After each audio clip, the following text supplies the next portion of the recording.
Hello all, thank you so much for joining us. We're just gonna give everybody a few minutes to hop on and then we will go ahead and get started with our webinar.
Okay, perfect. Wonderful. I think we have everybody on the phone and our presenters are here. Brian, are you on? I am. Oh, wonderful. Can you hear Great. me okay? Yeah, we can Okay, hear you great. great. Perfect. Wonderful. Well, thank you so much to all of our attendees and to our two experts who will be sharing their expertise today on this Learning Cohort webinar. Before I kick it off to Alex to share a little bit more about some logistics of the webinar and then to our experts today, I just want to say thank you on behalf of the Root Cause Coalition to all of our attendees and experts for participating in the Learning Cohort series. We have been doing this series since November, and this is our final webinar of the cohorts, and these learning cohorts have been made possible through a grant with Robert Wood Johnson Foundation. We've explored topics in housing as well as food insecurity on funding and sustainability, which we'll be talking about today, data and evaluation, building C-suite buy-in, building community buy-in, implementation, and the whole gambit. So I really appreciate your engagement throughout these 10 months, and I do hope that you'll engage over the next month on the Forum B website, as that will still be available to the cohorts, even though that this will be our last webinar. We'll have some resources on there from our experts, as well as from our former experts who have been presenting on other webinars. With that, I want to pass it over to Alex Lewin-Swartling. Super, thank you so much, Monique, and thanks for everybody participating today. It's really hard to believe that this is our last Learning Cohort webinar of the entire series. On Tuesday, we had our last food insecurity webinar, which went great, and so today is our last webinar on housing insecurity. If I haven't talked to you yet over the past couple of months, my name is Alex Lewin-Swartling. I've been a consultant working with Root Cause on their learning cohorts, and I'm thrilled to introduce today's webinar. As usual, following today's presentation, we'll continue the conversation via Forum B, the online platform that Root Cause has been using to share perspectives, insights, and resources with each other. So if you need any help logging into Forum B, let me know or let any of the Root Cause staff know. Just a few housekeeping items before we turn it over to our presenters. Today's speakers will present for about the first 45 minutes, and then we'll leave about 15 minutes for Q&A. If you do have a question, please enter it into the question box within the GoToWebinar platform, and I'll field the questions as they come in at the end of the presentations. You don't need to wait until the end of the presentation to add your question. Additionally, our speakers may use the chat function in the GoTo platform. So if you have a comment or response when the chat function is used, please add your thoughts there. Following today's presentation, you'll also receive an email from Root Cause with a link to a survey to provide your feedback. So just a quick thank you in advance for taking a few minutes to complete that. And as always, we encourage you to be an active participant on the Forum B site. Last, today's webinar will be recorded and posted on the Forum site within the week. So now I'd just like to quickly introduce our two fabulous speakers for today. Our first speaker will be Brian Romer. Brian is the Vice President of Health and Housing at Enterprise Community Partners. In this role, Brian leads Enterprise's health and housing initiatives, bringing together the fields of public health, healthcare, and affordable housing for the creation and promotion of healthy communities nationwide. Throughout his career, Brian has focused on impacting the social determinants of health and the socio-political forces that shape health outcomes. He's engaged partners across an array of communities to better understand and respond to health inequities while placing an advocacy emphasis on civic engagement for healthy public policy. Prior to joining Enterprise, Brian was the Director of Community Health Engagement at Christiana Healthcare Health Systems Office of Health Equity.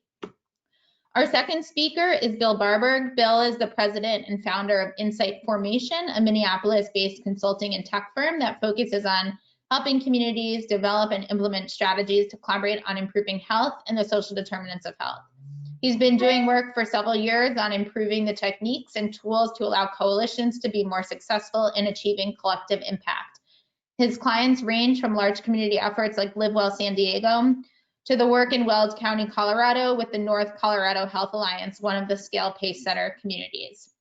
So with that, I want to welcome our two speakers, and I will turn it over to Brian.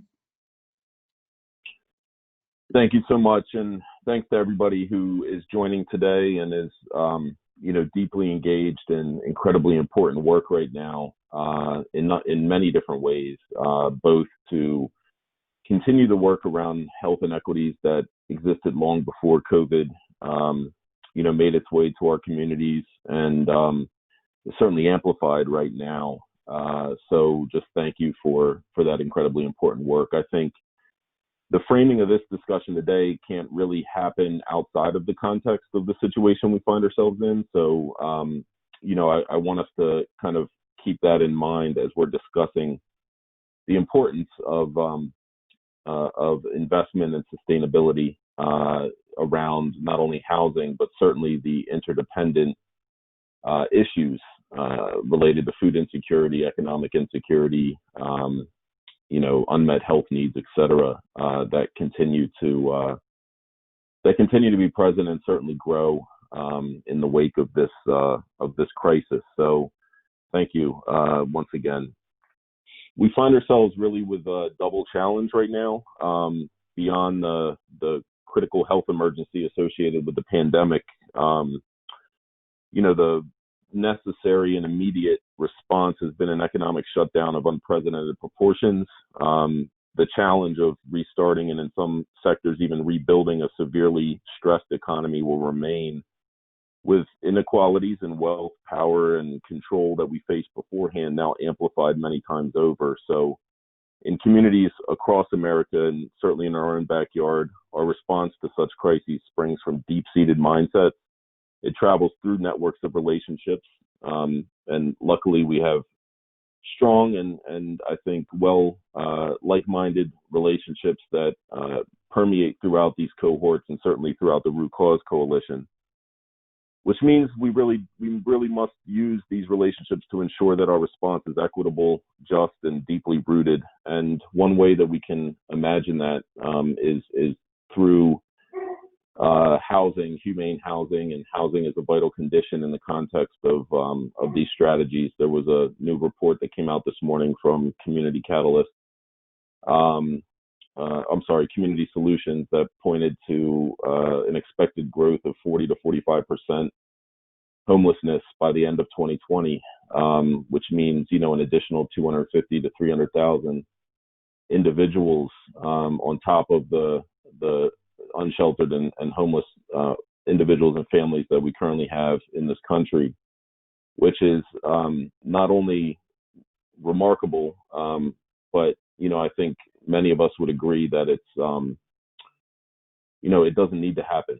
So as we continue this conversation, let's keep that in mind. Next slide, please.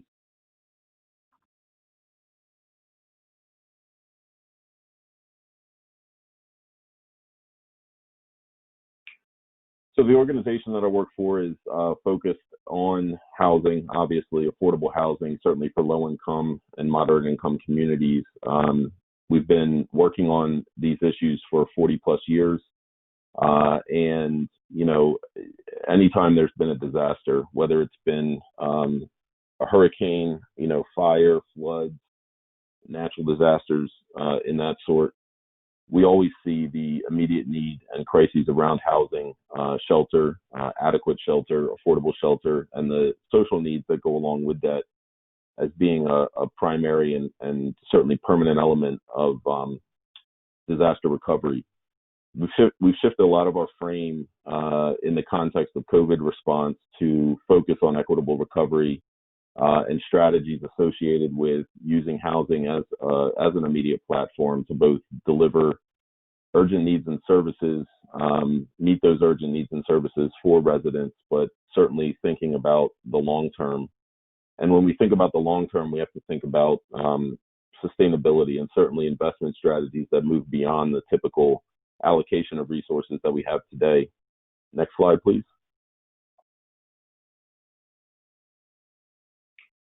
I found this graph incredibly helpful, namely because it does two things. Number one, it kind of puts into context the push to flatten the curve that many of us heard, supported, and tried to enhance in the early stages of the COVID-19 crisis. What this really does is extend the time frame and allows us to see both in the context of healthcare capacity where the impact on society and wider social determinants of health, including housing, come into play, which is the long arced red line that extends towards the end of this x-axis here. And in that context, there's the need to both think systemically and collaboratively, but also more importantly, think about the ways that we can identify, align, and drive investment strategies in public health and social determinants of health in manners that we may not have been able to do before. And we'll talk a little bit more about that as we get through the conversation here. Please, next slide. We run the risk, as with any disaster. Naomi Klein certainly described this very well in her book about disaster capitalism. But what we run the risk of is really unmitigated and certainly unrivaled consequences associated with inequalities as we emerge from sheltering in place and isolating at home and back into a world that may be unrecognizable for quite some time. So many of us who have been working on these issues and certainly concerned with these issues for decades have a responsibility to think a little bit differently about how we dive into solutions here. Next slide.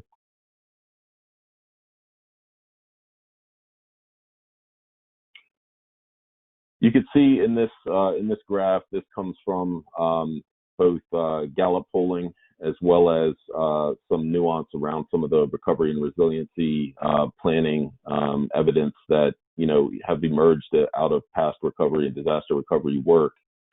But as you can see, life expectancy trends were going in the wrong direction prior to COVID. Well-being trends were going in the wrong direction for many neighbors in our community, and certainly this is amplifying that need. Let's go to the next slide, please.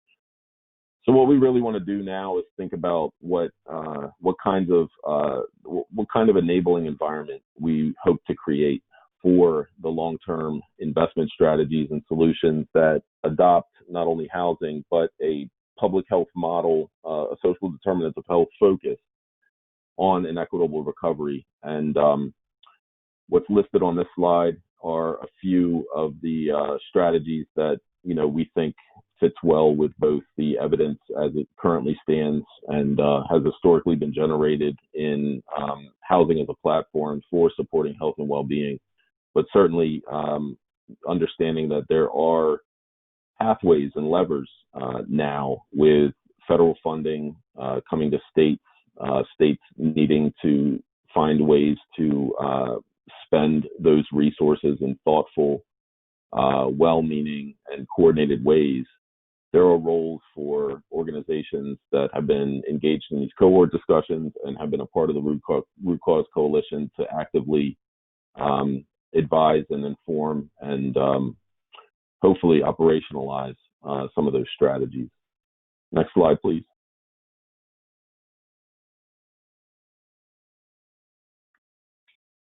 So as we think about laying the groundwork for an equitable and just recovery, these are some core principles that we think are incredibly important. They shouldn't be really new to anybody, but certainly intersect with home and shelter and housing as a vital condition. And we certainly are striving to both ingrain as well as activate many of these principles in the context of the work that we're doing, not only in housing, but certainly with economic mobility and recovery for communities. Next slide, please.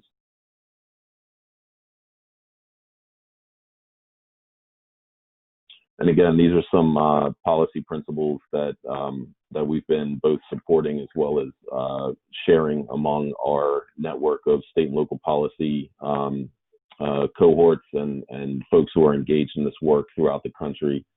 And it's not falling on deaf ears. So we're really happy about the kind of support that many different sectors, including the healthcare sector, have engaged in, both in terms of linking the crisis at hand to longer term strategies, but more importantly, adopting a frame that is consistent with what we all know is necessary to allow individuals and communities to thrive. Next slide, please.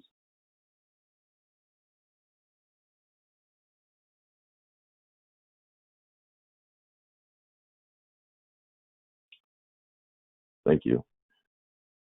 So in the context of our work, we are looking really to embolden a vision that makes well-being a priority for every affordable home in this country. In many of the models that we have utilized long before COVID and have now amplified, particularly in communities that have been distressed and have not necessarily made any progress since the Great Recession, we've been putting health and well-being at the core of preservation and development of affordable housing. And it's really been a combination of stewarding intentional public and private partnerships with the healthcare sector and other sectors, but really utilizing the tools and resources that currently exist in both the economic development and community development world to unlock the kinds of economic, social, and political capital that the healthcare and public health sectors can contribute to reaching that vision of making well-being a priority in every home. These solutions are really intended to drive impact along 4 key pathways, and we'll touch a little bit more on that as we get further down in the conversation. But at scale, this requires a clear focus on healthy homes, healthy families, healthy communities, and understanding that my health is intrinsically tied to your health and vice versa. Next slide, please.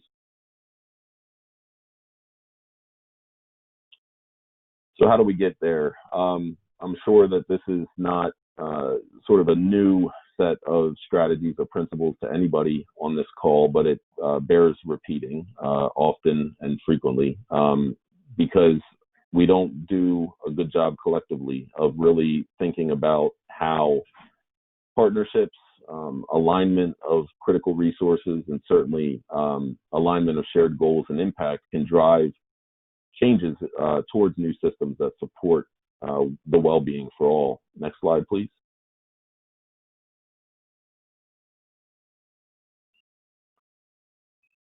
So those four key strategies that I referenced in the previous slides are really related to our understanding, our collective understanding of housing, housing stability, housing quality and safety, housing affordability, and neighborhood context, the community context in which that housing exists, in terms of its impact on health outcomes as well as healthcare costs. And, this is incredibly important, obviously, for a number of reasons, because in much of the work that any of us does, we try to be as evidence-driven as possible. But of course, understanding that these four categories or buckets of work in the context of housing as a platform for long-term health and well-being are interdependent. And that's something that is going to reemerge, I think, quite often in the conversation that we're having today. You'll probably see some of that reflected in Bill's comments, et cetera. But the bottom line is, when we're thinking about these relationships, they both exist in different time frames in terms of impact, as well as perhaps different partners at the community level that are willing and able and need to be resourced to foster and steward some of these outcomes that I think many of us are trying to achieve. Next slide, please.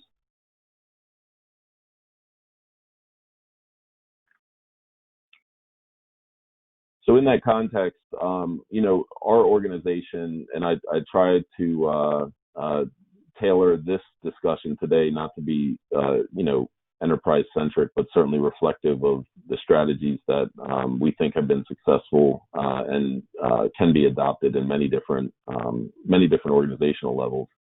But this follows along, the graphics that you see here follow along with what we consider our opportunity framework. But really what you're witnessing is, the different levels of partnership and actors within those partnerships that are perhaps necessary to drive impact and outcomes in those four categories in the previous slide, but also the interdependencies between those. And the graphic that's on the right side of your screen, sort of this system dynamics map here, is a model that comes out of the Wellbeing in the Nation Network. And I believe it was originally conceived by folks at Rethink Health. So one of the sort of core vital conditions in this context is humane housing. And I think we can all recognize now, certainly under this framework of suffering, struggling, and thriving, that the urgent needs and services that folks need in response to the crisis at hand are intrinsically and intimately tied to the long-term strategies of focusing on creating a economy, a socioeconomic enabling environment, and certainly the political enabling environment that allows for well-being for individuals and families to thrive, no matter where they start in life. Next slide, please.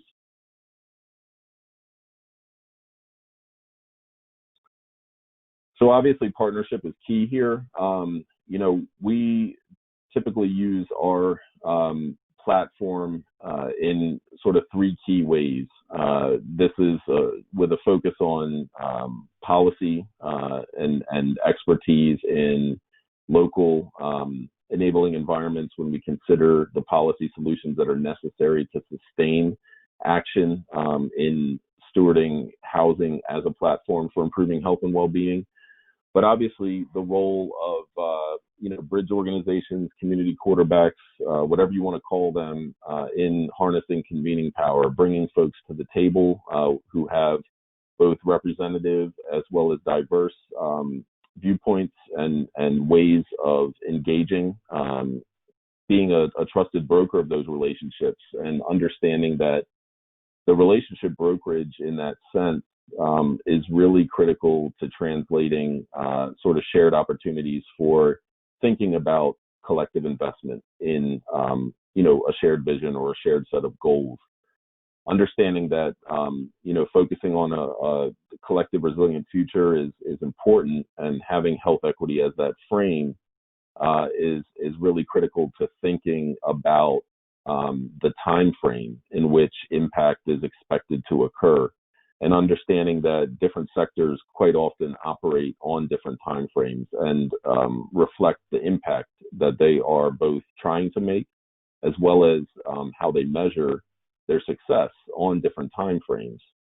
So as we think about kind of creating new or innovative capital streams or financing models to drive impact in the social determinants of health, one of the really critical elements, and certainly where we see success oftentimes being driven or not driven, is really around this notion of trust and the ability for different individuals and different organizations who are collaborating on coming up with solutions in the social determinants of health space, understanding that they may need to give up something now in order to get something greater later, and vice versa. That's really difficult quite often, as many of you who are listening in, deal with day in and day out. But it's necessary. And regarding how we get around or over some of those barriers, it really is tied to openness, transparency, trust, and certainly those relationships. I can't emphasize that enough. But we also have to consider in that context, right, the connection between the urgent needs and services that folks need today and the ability to both foster and sustain long-term improvements in the current affordable housing stock, certainly preserving and building new affordable housing in places where it's lacking, which is basically everywhere, and certainly getting worse after this crisis. But I think most importantly here is the notion that none of this can be sustained without a critically important enabling environment that is anchored by healthy public policy. Many of us, have been touching on this for quite some time. Those policies may look different, whether you're focusing on food insecurity or whether you're focusing on economic insecurity or housing insecurity. But ultimately, the core driver of a lot of these issues is there are common themes and certainly common sets of policies that can enhance or multi-solve for some of the critical issues that many of us have been working on for a very long time. Next slide, please. And given our work in this space, we've identified some key ecosystem opportunities as well as challenges. I'm not going to read through every one of these, but I would imagine that none of these really come as a surprise to anybody. But I think, understanding that any one actor's role, given their sector influence, is necessary but not sufficient, right? It's this whole notion of greater than the sum of our parts, this whole notion of interdependencies, and certainly, the ability for us to connect what might be considered the continuum of care related to urgent needs and services and chronic needs and services with the continuum of housing and the continuum of community. And the next slide does a little bit to try to elucidate that. Next slide, please. One of the places that we've, seen some success in different parts of the country as a housing organization partnering with critical formal healthcare sector partners has been kind of identifying the right buckets, the right strategies, and the right timeframes in which impact can be derived. And this graphic here comes from a graphic that was shared in a talk that I was engaged in many months ago, by some friends at UPMC, which kind of lays out the different sets of populations of folks that are quite often, in need of access to or living in certain housing conditions or certain parts of the housing spectrum. And having some framework like this allows for, I think, easier conversations, at least in our experience, easier conversations with healthcare sector partners that are trying to really identify, first and foremost, uh, social needs, addressing social needs around patients or folks that they are serving who they are directly sort of at risk for in the context of value-based payment models and or MCO membership, et cetera. But taking a look at these kinds of layouts is oftentimes a good way to kind of get folks on the same page and sharing the same language in the context of both where we want to focus efforts as well as where different sector roles may be most or better suited. Next slide, please. And how that translates into different areas of opportunity for impact, we've seen fall into sort of these five key buckets. Understanding that yes, there's plenty of interdependence between the buckets, but again, this kind of translation of activities or tasks or roles goes a long way in looking at the kinds of sustainable partnerships or relationships between sectors, and being able to drive measures of accountability for those partnerships, right? So, as a housing sector partner, we would understand that our roles and responsibilities are certainly better suited for impact and outcomes in certain buckets here. Healthcare partners may be looking at this and seeing their roles and responsibilities in other buckets, and public health, folks or community health folks may be looking at their roles and responsibility in different buckets. But the understanding of clarity and precision around how different actors are contributing to that enabling environment in key cross-sector partnerships is always going to be key. And this slide provides some examples of some of the learnings that we've had, some of the actions and activities and levers that we've been actively engaged in over the last 3 to 5 years or so. Next slide, please. And we put these into practice. This is just some examples of some of the place-based work and reflection of national work that we've engaged in, putting those levers into practice. And in consideration of time, if folks that are listening in on this cohort webinar would want any more detail about any of these efforts or would like to see how they could partner in any of these efforts, if you are doing work in these locations, please feel free to reach out to me, and we can help facilitate that. Next slide, please.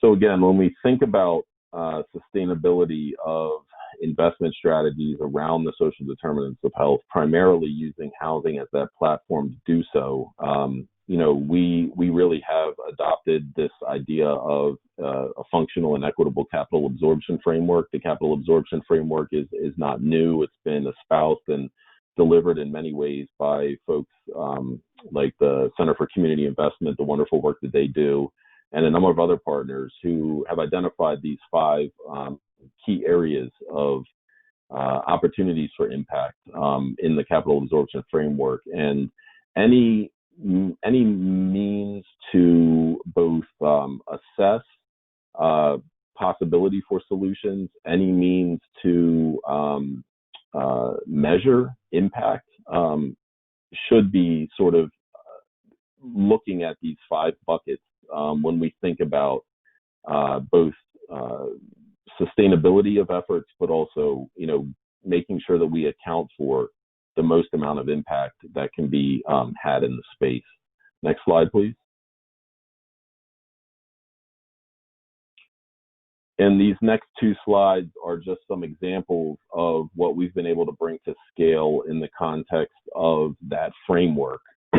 So as we're working through this conversation, you can reflect back and go back to these slides if you want any more insight, details, or engagement around each of these examples. Again, please feel free to reach out to me. Next slide, please. And let's go ahead to the next slide, just so we can make sure we have enough time here. what this really reflects is a portfolio approach, right? When we think about the capital absorption framework, we understand that all regions, all markets, all cities, counties, locales have a portfolio in play. Oftentimes this is not acknowledged. This would include all of the resources that can be identified that are flowing into a particular community, a particular region, to enhance or improve the social determinants of health or impact health and well-being. Our role in the context of these cross-sector partnerships really has to be identifying that resource flow, really getting concretely precise around the prevailing ideas around how those dollars and resources are supposed to be spent. And they don't always have to be dollars, right? They certainly are also related to some of that relational capital as well. And by whom and with whom, and certainly where that impact is directed, this is a key element of focusing on that health equity frame. Next slide, please.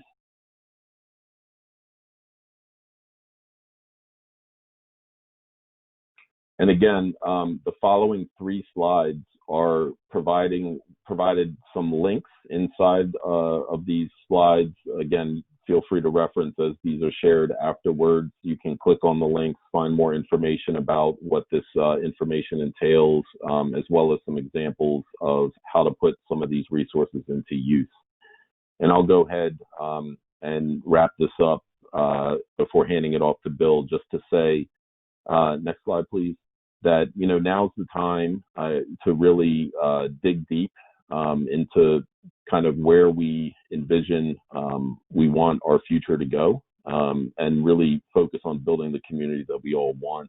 There's going to be a lot of forces that are pushing against us in many, many ways, but it's not only, you know, I think our duty individually and collectively, but certainly, you know, leaving a legacy for the next generation, for our children and their grandchildren, and our grandchildren, you know, certainly is necessary here. And an understanding that oftentimes the same levers that are driving inequities in housing outcomes, housing insecurity issues, are the same levers that are driving inequities in health and in food insecurity and economic mobility, et cetera. So thank you. I appreciate your time. Thanks so much, Brian. And we're going to pass the presenter over to Bill. Great.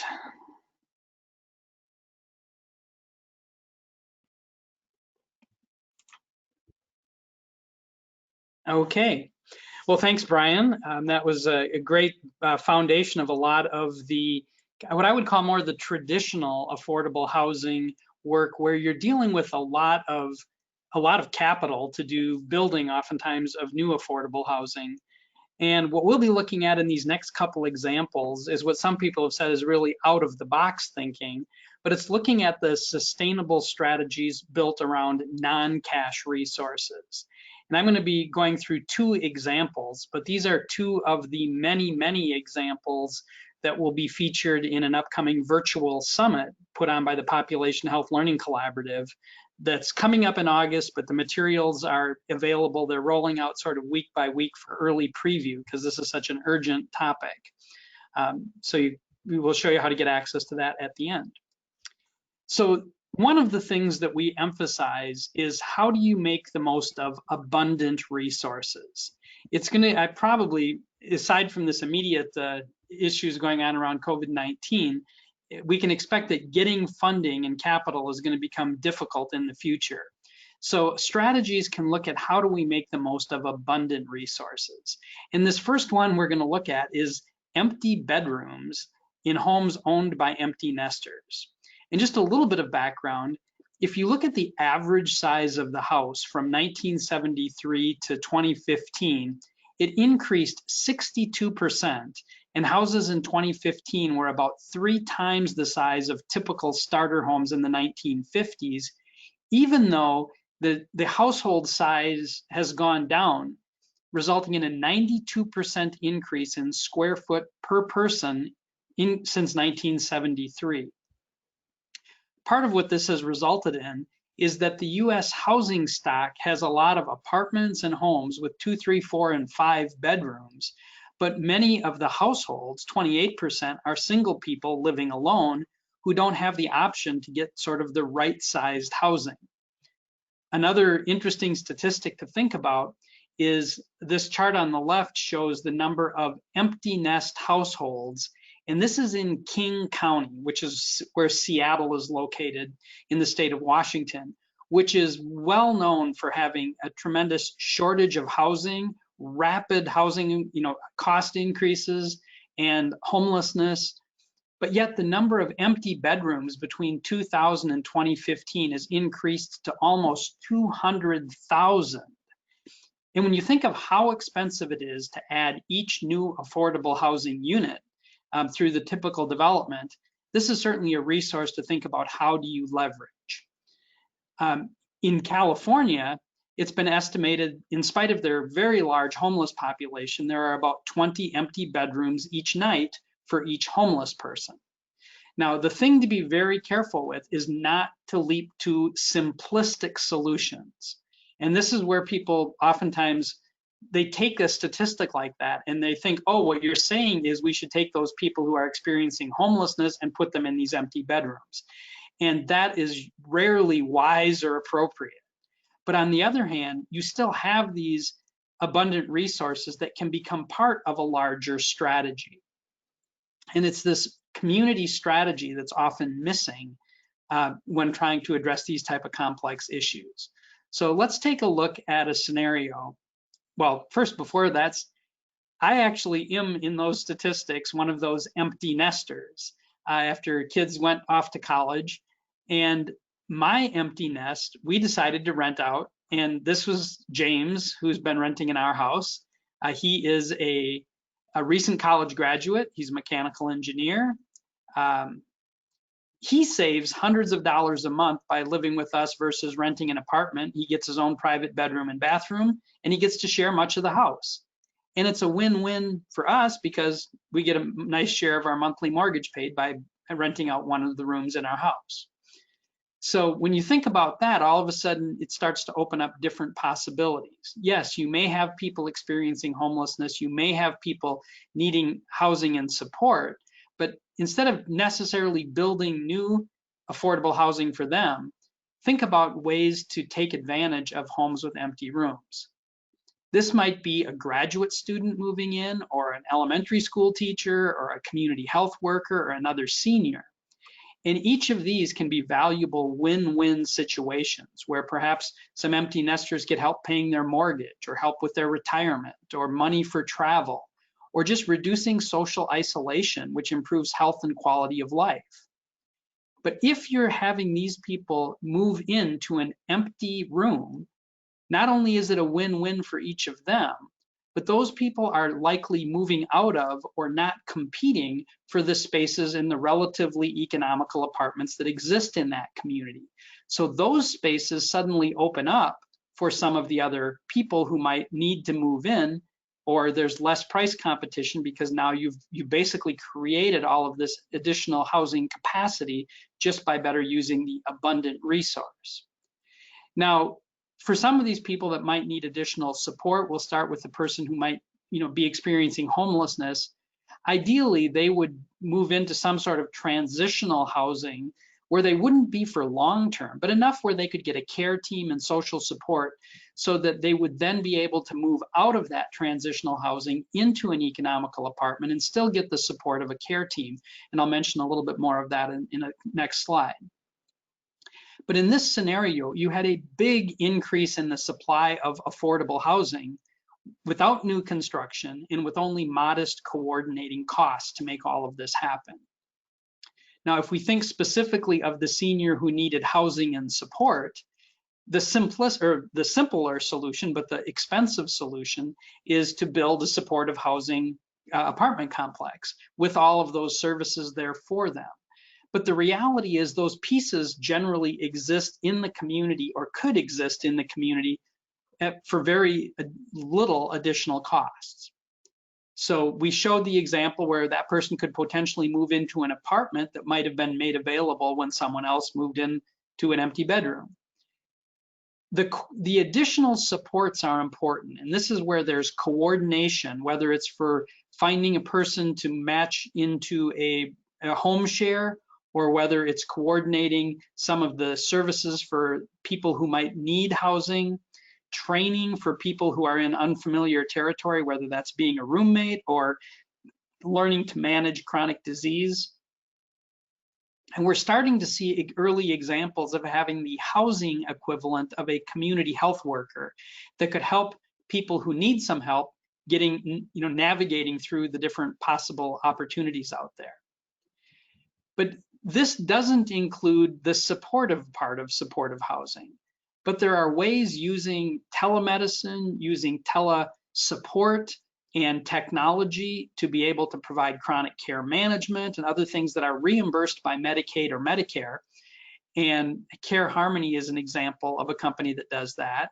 And the example I'll use in the second part of this presentation, Communities of Hope, shows how we really work with many different community-based organizations in Detroit to bring a whole community together to support affordable housing. There's also the use of digital mental health, digital behavioral health, telemedicine that can allow people to not necessarily have to live in a dedicated supportive housing to get some of the kinds of support that might be appropriate if you're leveraging community-based organizations and faith communities. Now, whenever you have these kind of coordination needs, it helps to have the right type of technology. And one of the sort of game-changing technologies would be a category called community care coordination platforms. And an example that we're featuring in the virtual summit is XCare Community by eTransX. This is about the individual success plans and connecting with their healthcare records and with their social supports, all in a legit HIPAA compliant way, but that it allows for managing of a success plan in a proactive way and the appropriate information sharing. At the second level, it's the community strategy. This is where you're beginning to get that cross-sector collaboration for the big picture, which Brian and pretty much anyone who looks at these challenges will say we need to have community teamwork and partnerships and collaboration. And some of that needs to be managed at the strategy level. And that's where a platform like Insight Vision comes in. And again, both of these are showcased in the virtual summit. Now, if we look at another example, you may have a senior that doesn't need supportive services, but could still move in with another senior, taking up one of those available bedrooms. And there's a growing number of technology-enabled senior home sharing organizations such as Share Sonoma County. And in this picture, we're looking at Jenny, who owns her home and she's a provider of an extra room, and Sybil, who's a seeker who needed an affordable place to live, and together they're enjoying life better than they would being separated. And this type of system can be enhanced if you build in some of the community care coordination or integrate community health workers or telehealth. So now an aging housemates have some better connections and less risk of problems if you've got more people involved in their overall well-being. So that's an example. And in Anna Marie Pluhar is one of the speakers at the Affordable Housing Summit, and she's written a book called Sharing Housing, a guidebook for finding and keeping good housemates, and she's doing developing an e-learning course to help people do this with minimum risk and really making it work well. And there's actually a National Shared Housing Resource Center, and Amy Appleton, who's one of the board members of that and the executive director of Share Sonoma County, will be presenting on really how to make this work so you can take advantage of that abundant resource in a way that really leverages the kind of the most promising ways to get the most value out of that. So that's the first example. The second example of achieving sustainability without requiring large amounts of capital and tax credits and other things is the example that I've worked on since I helped start it 12 years ago in Detroit. And it's called Communities of Hope. And our whole focus here was to align existing community resources around a strategy. Most people would agree that there's all kinds of silos and there's so much fragmentation and so much waste as programs come and go. Well, why not address that and create the alignment and the coordination to bring value? So this story takes place in a community that's history goes back to Herman Gardens, which was one of the housing projects built in the 1940s. And like many of those housing projects, they got to be pretty not good places to live. And it was demolition began in 1997. And then for several years, it sat as this huge undeveloped, urban desert. So there was really no businesses or grocery stores because there was nobody living there. So it was rebuilt using a HUD Hope 6 development. But the concerns were that this new bricks and mortar didn't have the social capital. There wasn't the community infrastructure around it. This is actually the picture of the closest quote unquote grocery store that I took of when I was over there several years ago. And there were a few places like this which people would walk to get their food. So you can imagine you're not getting a lot of healthy food. But again, we said there's a lack of strategic alignment, but there's a lot of programs, a lot of organizations in the Detroit area trying to help low-income people, but they're not executing and accomplishing it. So we set out to just capture the value by improving alignment and teamwork, knowing that everybody had their own agendas, their own measures, but we felt there was an opportunity to create value here.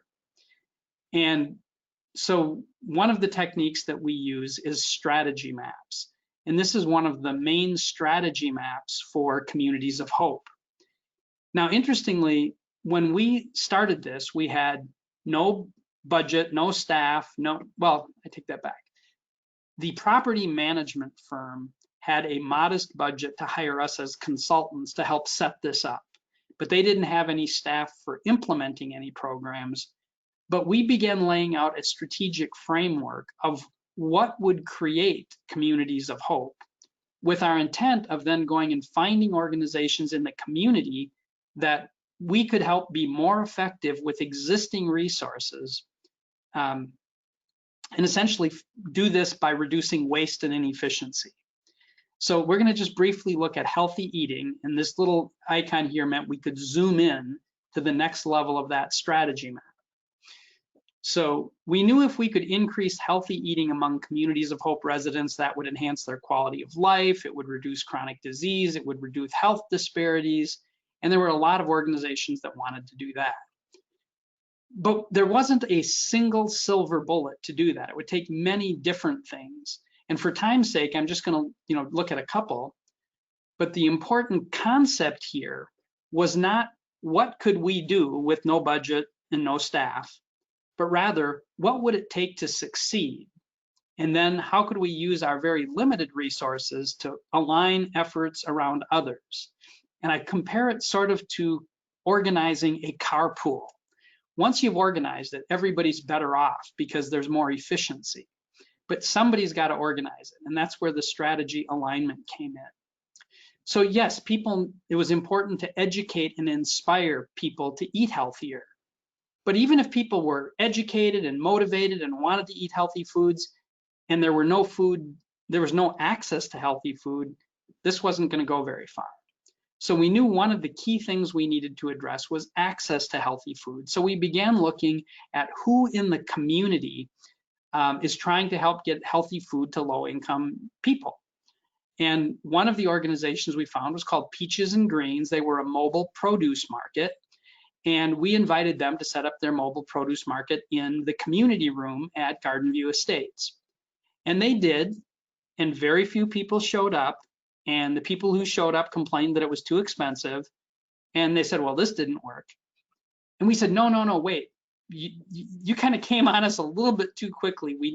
Give us a week or two to organize some other assists to help make this work. And we had done a survey of the residents as we were trying to design the strategy with their input. And one of the things they had said they would be interested in more community kitchen or community meal events, because a lot of them lived alone. And if you were to go to a farmer's market and try to buy lettuce and tomatoes and onion or whatever you might want for a salad, it would be a pretty expensive salad. But we said, well, what if we did that together? And there was a church that had learned what we were doing and said, is there anything we can do to help? And we said, why don't you help us organize a salad bar that when the farmer's market comes, people can either buy a couple tomatoes, buy some carrots, or bring some hard-boiled eggs. They just contribute anything and they can participate in this salad bar. So they came and they prepped things working with the different residents. And these are actual pictures from the salad bar at Garden View Estates. And it became a weekly thing, which we called Let's Do Lunch. Well, then we said, this is a farmer's market. It qualifies for Double Up Food Bucks, which is a program that if people were using their SNAP or food stamp dollars, they could get $10 coupon for every $10 they spent. So we said, hey, we can qualify for that. Another church had said they were hiring high school kids over the summer and wanted to give them jobs. So they said, is there any way we can help? And we said, if we're going to create a survey and you can go door to door and have people, let people know about what we're trying to do to bring healthy food right into their apartment complex, find out what they're interested in, have them sign up for an email newsletter. And if they do, they'll get this actually a poker chip that Communities of Hope, the property management firm, developed to give them $10 of value that could be used on different approved Communities of Hope programs. And they could use this at the farmer's market. So all of a sudden they had some real value, and the farmer's market started selling out of everything they brought every week. And this really began to build a culture of people coming together and eating healthy. Well, we were talking with other people and other in the community partners, and one of them had received a Child Health Incubator Research Project grant of $4.5 million. And part of what they needed to do was have community conversations on food justice. And what they found is they would set up their community conversations, and the only people who showed up were a few food activists. They weren't getting the low-income people they wanted in the conversations. So we said, well, why don't you come over to Garden View Estates on Friday? We have 50 plus people who are coming down, and they're be eager to talk about healthy eating and food justice. So they started providing using some of their funding to support our lunches because it really made them more successful in their grant. And they said, well, we also need to be focusing on kids. And so they said that we basically said, well, let's bring in some other community partners to bring in activities for kids so the single moms will start bringing their kids. And it really helped build the culture there. Then we brought in a Cooking Matters class because they had grants and funding, but they were having classes where nobody would show up because they didn't have transportation. And we said, bring those into our community. And so we helped them do more with their existing grant dollars. And it's just an example of creating win-win relationships. So we have other examples, and we've actually created a series of webinars, and I've got a 45-minute video that shows how we had the residents creating their own Motown dance group, and one of the residents bringing in his music, and how the Contours, which is a Motown band, got involved, and Charles Davis came and spoke. And in the video, which I've got right here, I've added it saying sustain success through strategically aligning existing resources. This is a 45-minute video that's just full of some of the examples over the last 11 years in helping to build Communities of Hope, never getting a single grant dollar, just doing it by finding ways to people to get wins out of it. And then this is an on-demand webinar which goes through goes through more examples of what I was sharing in the first half, my first example. And I posted some other resources up there as well. We've also created a page on our website, insightformation.com/TRCC, all lowercase, and that's got more slides, case studies, and other details. So a little bit over as well, but that's what I've got to share, and we can turn it back to Alex. Thank you so much, Bill and Brian. Those were really insightful presentations, and I'm sure the participants found it really valuable as well. Since we are at time, I did want to turn everybody's attention over to Forum B, where you can feel free to ask any questions that you may have or any thoughts or perspectives following today's presentation. So I just wanted to take some time to thank today's presenters. And again, we'll continue the conversation via Forum B. And thanks for everybody's attendance throughout the Learning Cohort series. It's been a great experience and a nice networking experience as well. So thank you very much and have a wonderful afternoon.